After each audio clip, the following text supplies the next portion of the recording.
The diner was quiet in the way only early mornings could be. Soft clinks of silverware, the low hum of the coffee machine, and sunlight stretching through half-open blinds like it was still waking up. But the corner booth sat Ethan, a young U.S. Army soldier still wearing his uniform, the fabric creased and worn from months of duty. His posture was straight, but his eyes were tired in a way no amount of sleep could fix. In front of him sat a cup of black coffee, untouched. Beside his boots lay Rex, a German shepherd with alert ears and calm eyes, trained, disciplined, and fiercely loyal. Rex wasn't just a dog, he was the reason Ethan was still alive. Across the diner, two police officers had just finished their shift. One of them, Officer Miller, laughed quietly as he poured the last of his coffee into a paper cup. He didn't notice the spill at first.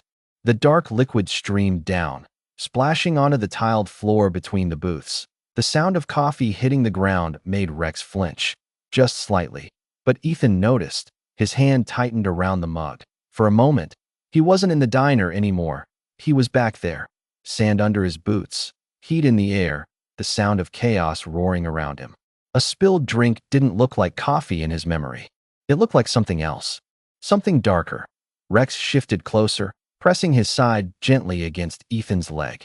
The dog's presence was grounding, steady, silent, a reminder that he was safe, that he was home. Officer Miller saw the dog tense and immediately froze as he followed Rex's eyes. Then Ethan's face, and in that instant, something changed. The officer didn't joke, didn't shrug it off. Instead, he slowly set the cup down, knelt, and began wiping the spill with his own handkerchief.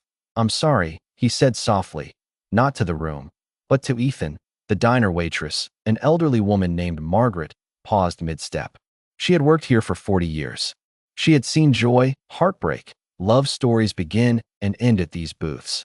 But something about this moment made her stop. She watched as the officer finished cleaning the floor. Then he stood up, walked to Ethan's table, and removed his cap. "Mind if I sit for a minute?" he asked. Ethan hesitated, then nodded. The second officer remained standing, giving space, understanding without being told. "I don't know what you've been through," Officer Miller said quietly, "but I know what it's like when small things hit bigger wounds." Ethan swallowed. "Rex picked up on it before I did," he said finally. "He always does." Officer Miller looked down at the dog. "Then he's a good partner." "The best." Margaret approached the table, placing a fresh cup of coffee in front of Ethan. This time, with cream and sugar, just how she somehow always guessed people needed it.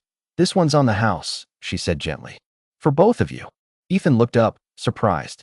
"Ma'am, she smiled, her eyes kind but firm. "Some debts aren't paid with money." The diner seemed to breathe differently after that. Quieter, softer. The second officer approached and crouched near Rex, letting the dog sniff his hand first, respectful. Rex wagged his tail once, just once, but it was enough. Other customers watched, not staring, just witnessing. No applause, no speeches, just a shared understanding that kindness didn't need to be loud to be powerful. Ethan finally lifted his coffee and took a sip that it tasted warm. Real. Safe to as he stood to leave. Officer Miller extended his hand. Ethan shook it, firm, steady. "Thank you," the officer said. Ethan nodded. "For the coffee?" "For reminding me to slow down," the officer replied. Outside, the sun was brighter now. Ethan clipped Rex's leash and paused for a moment before stepping out. He looked back at the diner, the place where no one asked questions, where a spill became a bridge, and where kindness found him when he didn't even know he needed it. Rex looked up at him. "We're okay," Ethan whispered, and for the first time in a long while, he believed it.